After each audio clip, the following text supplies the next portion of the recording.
Hi everyone. I just thought I'd do a Facebook Live today to say thank you for everyone who's contributed to the Big Girls on the Move campaign to place 20 boxes of colouring books into 20 domestic violence services. And also, I'm often asked questions about some of the work that I do in domestic violence shelters and some of the themes that we experience as support staff, and also that the women share through their journey of recovery from domestic violence. So today I wanted to just talk a little bit about what gaslighting is, and also the bad boy. And I put it in those little inverted commas there because the term the bad boy is one that's used in romantic popular culture, like, you know, the bad boy who comes good, the Beauty and the Beast. If the beauty loves the beast well enough and long enough, he'll transform. So these terms of the bad boy are actually quite common in our conversation circles in domestic violence services. And also the term gaslighting. And gaslighting comes from a movie, I think it was a 1940s movie, where the main character sought to make his wife think she was crazy. So the sort of official definition of gaslighting is to manipulate by psychological means into doubting the other person's sanity. So if someone's been gaslighted, they end up doubting that their version of reality is true. And there's different forms of gaslighting. There's mild gaslighting, like being told that you're too emotional, you're too over the top, you're always imagining things. And after a while, a woman can end up feeling that maybe she is the problem in the relationship, not that actually the control dynamics are the problem. So before I go into a little bit of this conversation, I'd just like to acknowledge, first of all, that I'm speaking really about women in domestic violence shelters and the dynamics between women and men. I also am very respectful that there are same-sex dynamics in domestic violence. There's cultural differences in some situations too, but I'm really just for this conversation looking at some of the ones in the shelters that I work for women. So when women will talk in our conversation circles, some of the recurring themes are, in the beginning, I thought there was something not quite right, but I thought it was just me. And so what she's actually saying in that is that her intuition told her something wasn't right, but she thought it was just me, and then she continued pursuing or going with the relationship. Many women, in fact, one said only fairly recently, she lost 10 years because she ignored her intuition. So she said that he had a certain appeal to her.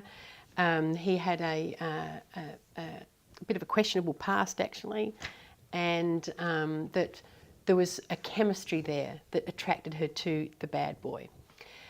So for those that are watching Married at First Sight, and that also has some, I think probably some questionable things around its the production values and how drama is used to sort of sell this show, but you would have seen a couple of incidences of sort of gaslighting and how it's come into mainstream culture. So one is there's two couples and there's an affair going on, and one of the women has decided that she'll stay with her supposed husband in order to have access to this man she's having the affair with. So she's basically gaslighting her partner by saying things that aren't true, by making him think that he's in a relationship that he's obviously not, in order to suit her own means. So then we can see there that it's not a gender-specific thing, gaslighting. It has actually, it's about a person who wants to attain something, often at the expense of the other person. So meanwhile, of course, the person she's having the affair with is gaslighting his partner and holding her to account, the partner, for leaving and not letting him know where she was. So when gaslighting takes a hold in relationships, particularly in domestic violence, it can begin with just a little moment of, for example, she might say, "Oh, oh, but I thought you said you were going somewhere. And he says, oh, no, that's not what I said. And so he'll actually deny that what she remembers is correct. And if it's because he's lying, these lies will continue.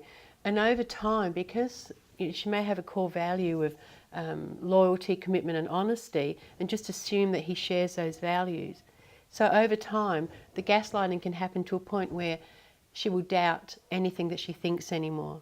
It's quite an all-consuming psychological process. So one of the key things that we encourage women to look at in domestic violence shelters is, if you feel something intuitively is not right, if there's something in you that says, I'm not so sure about that, then listen to that voice. It's not a guarantee that you're going to be able to avoid or escape the situation immediately, but if you have that as a reason, as a guiding point, that if intuitively it doesn't feel right, then usually it's because it's not right. So I also wanted to look at some of the reasons why women will ignore their intuition, and often it'll be things like, well, we don't really know each other yet. I want to give it a chance. He didn't have a very good childhood, and so it's kind of to justify some of his behaviour. And unfortunately, making excuses for another person's behaviour can have consequences over the long term. Reality TV has really taken itself to a new level by using gaslighting as a ratings promoter, because we see on the promos this gaslighting that's going on, this lying and manipulating with kind of the drums and the high drama. We can see it's becoming quite normalised. But what I find really reassuring is in the thousands of comments that are on the threads following these segments. So some of the women, particularly in the couple who, the Sam and Heidi couple, on the honeymoon, she was wanting to develop an emotional connection, so she told him about her past, which was a very difficult past, and it's a very heartfelt share. And in the middle of it, he cut her off and said, oh, look at that sunshine over there. So he was dismissing this really important conversation she was having. And the comments were pretty rigorous after that. They were saying some viewers had a perception that he was a particularly preoccupied, narcissistic character. And I just like to acknowledge that it's all in the edit, that these character portrayals probably have little to do with who they are in the fullness of their real life. But for the purpose of the show, this male character, very kind of alpha character, very charismatic, has consistently dismissed her. She had a coughing fit. He said, put a pillow over your mouth. So some of the comments that the people on the thread have made is, when someone shows you who they are, believe them the first time. Any time she tries to actually talk to him, he instantly tunes out and gets disinterested. He's no gentleman if he's telling men in the group how often he is scoring. And the guy has anger issues here. There's red flags everywhere. And then one of the most telling comments at the end is, Heidi has to figure it out for herself. And that's really something that we do recognise in domestic shelter environments, is that life is about learning and growing, and sometimes a very traumatic experience is actually the turning point for a whole new way of understanding yourself and life and all of that sort of thing.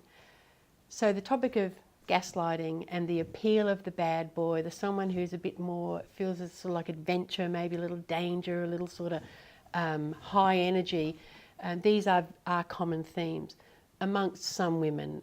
In sharing any stories in domestic violence context, there are many stories and every woman's story is different, but there's definitely some recurring themes.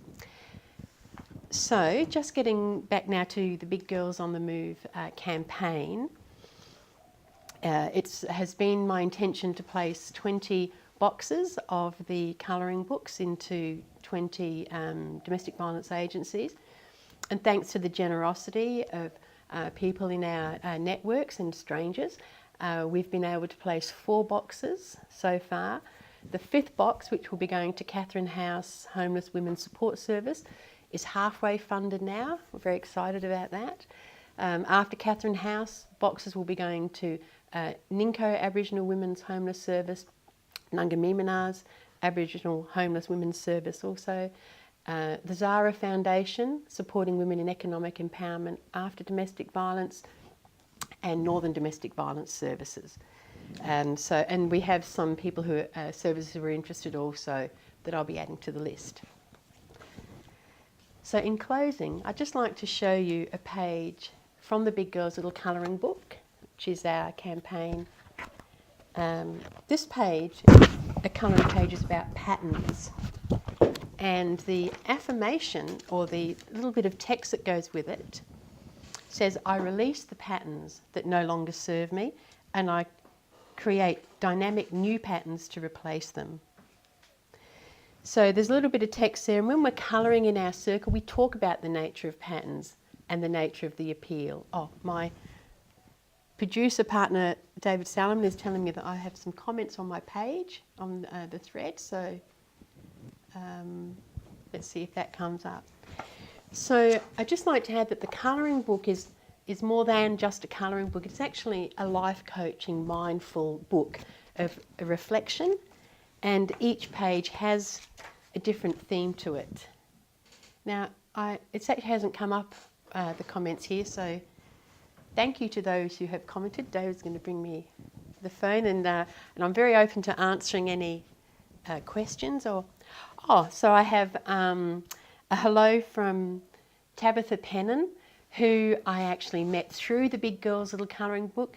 Tabitha lives in Dallas, Texas, and we have a relationship through the colouring circle that she established at the Women's Agency in Dallas, Texas. So I'm very excited about how the Big Girls project is moving overseas. So also Bev Lipscomb, Robert Adamson and Meredith, thank you all for watching. And to Susie Betts, my wonderful friend who has a women's cultural centre in Port Lincoln. Hello to you too, Susie. So, thanks for watching. That was a bit fast paced, so I had quite a bit I wanted to get through. If you have any questions or something that from this conversation that might be of interest to you for me to develop in the next Facebook Live, leave a comment below. And please do call by the Big Girls on the Move crowdfunding page. There's a video there explaining the campaign. You can also download a pack that has some black and white mandalas for colouring, some information about the statistics around domestic violence, and you're very welcome to establish a home colouring circle as a fundraiser for the project. And any contribution, large and small, is greatly appreciated. So thanks very much for listening, and I'll see you next time.